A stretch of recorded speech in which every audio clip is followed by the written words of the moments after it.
Ora viva! Hoje vamos falar sobre um lugar especial, importante ao longo de vários séculos, que é o Campo dos Mártires da Pátria, onde em 1829 foram sacrificados vários representantes da causa liberal por Dom Miguel e por mando das autoridades absolutistas neste espaço, e ficou sempre a memória desse sacrifício,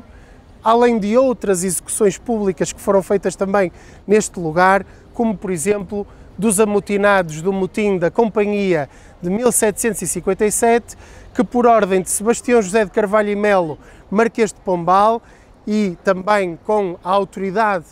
do governador da Praça do Porto, João de Almada e Melo, também aqui neste lugar foram sentenciados à morte. Na verdade, a história do lugar começa muitos séculos antes. E começa com as oliveiras e o campo do olival que aqui existia, mesmo antes da fundação da nacionalidade, provavelmente, e que depois dá nome a uma das portas da Muralha do Porto, Porta do Olival, que está ali junto a um café, precisamente, ainda vestígios dela, e que está associada à Muralha Fernandina, mas que na verdade também foi afonsina, porque foi mandada construir por Dom Afonso IV. Entretanto, as intervenções que foram feitas neste lugar, nomeadamente ali na Praça de Lisboa, levaram a que fosse feito um grande jardim, que é hoje um espaço extremamente atrativo para a população do Porto estar em convívio, e em que as oliveiras estão presentes. A oliveira, como sabemos, é uma planta símbolo da paz, da resiliência e da convivialidade entre os seres humanos. Este lugar está também ligado ao topónimo Cordoaria. E a Cordoaria surge ainda no período em que este espaço é tutelado pelo Bispo, mesmo antes de, no século XIV, ter sido feito o acordo entre Dom Gil Martins, Bispo do Porto, e o Senado da Câmara com o apoio da Coroa, que vai efetivamente instalar aqui os cordoeiros e uma cordoaria, que dá nome ali ao jardim que está em frente também, do qual falaremos. Mas, a seguir a tudo isto, temos que falar também noutro edifício que está aqui mesmo atrás de nós, que é o edifício da antiga cadeia da Relação do Porto e também tribunal. Porque a falar nesta instituição, além da sua importância jurisdicional, administrativa, dizer que, curiosamente, a Relação do Porto é criada em 1582 pelo rei Filipe I, II de Espanha, e a partir daí decorre uma história de séculos que vamos tentar aqui resumir um bocadinho. Os primitivos espaços da Relação do Porto foram num espaço que já visitamos, os antigos espaços municipais da cidade, junto à Sé, que se lembram de outro episódio do Mitos e Mentiras. Acontece que esse espaço não era suficiente, nomeadamente no século XVII, para ter o Tribunal da Relação em funcionamento. Foi por isso necessário encontrar outros espaços.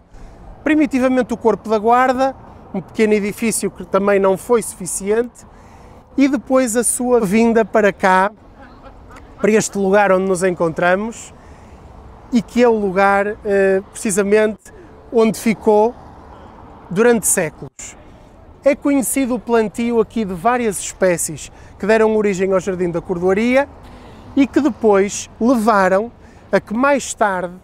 já no século XVIII, depois de muitas tragédias e incêndios e algumas dificuldades, se fizesse este edifício absolutamente pujante e forte que estamos a ver, que é dos meados do século XVIII, e que foi ordenada a sua construção precisamente por João de Almada e Melo, governador das Armas do Porto, nomeado pelo Marquês de Pombal, e que vai encarregar o arquiteto Eugênio dos Santos, arquiteto militar que tinha trabalhado na reconstrução de Lisboa, de fazer este projeto. como veem, é um projeto pombalino da cabeça aos pés. E não é por acaso que o Marquês volta as suas atenções para a cidade do Porto. Cidade rica pelo seu trato comercial vitivinícola, cidade que tem uma importância muito grande no comércio, nomeadamente com a Inglaterra e com o Brasil, e isso vai colocar os holofotes sobre o Porto e sobre a justiça e o ofício da justiça no Porto. Este edifício vai ser concluído, portanto, vai ser desenvolvida a sua construção durante 30 anos e vão passar por aqui figuras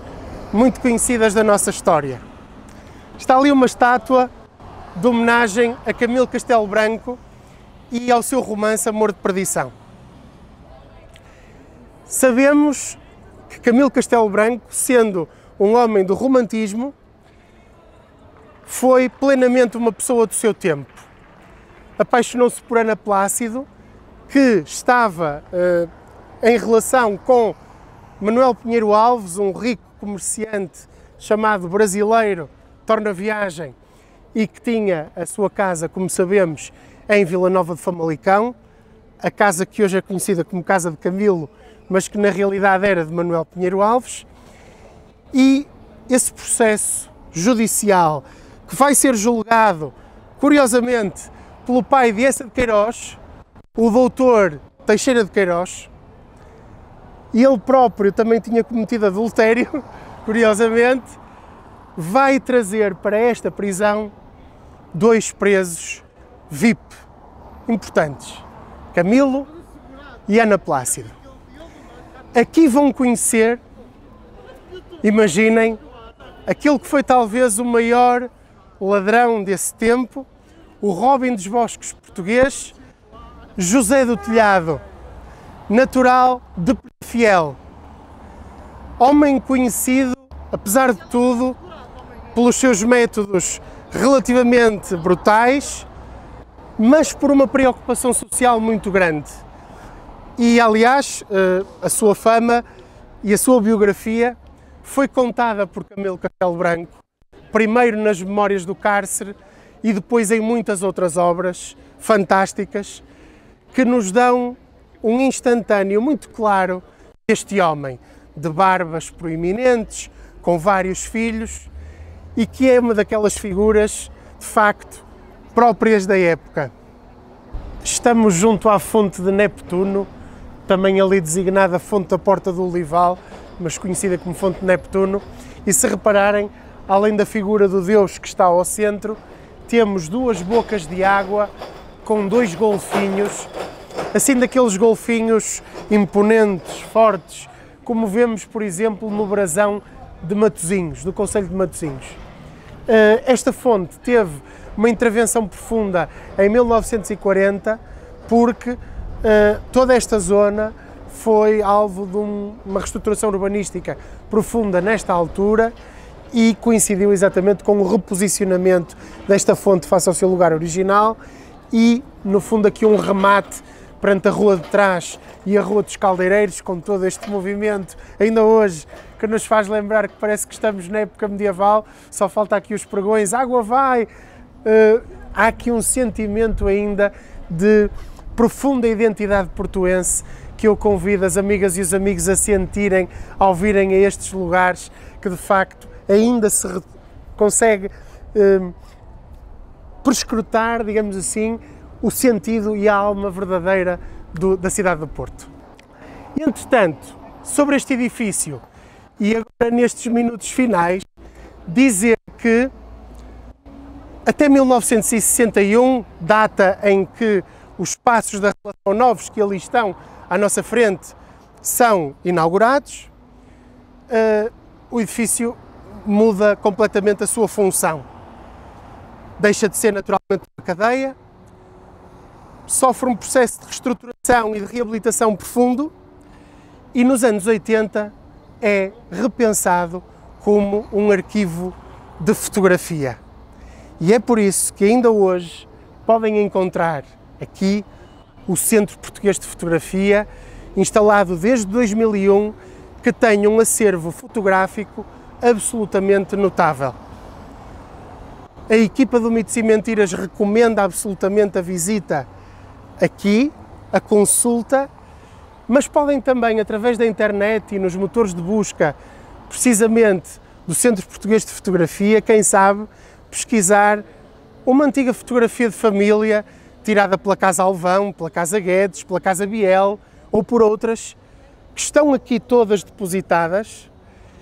e assim reconstituir uma memória portuense dos últimos 200 anos, extremamente importante, viva, dinâmica e interventiva.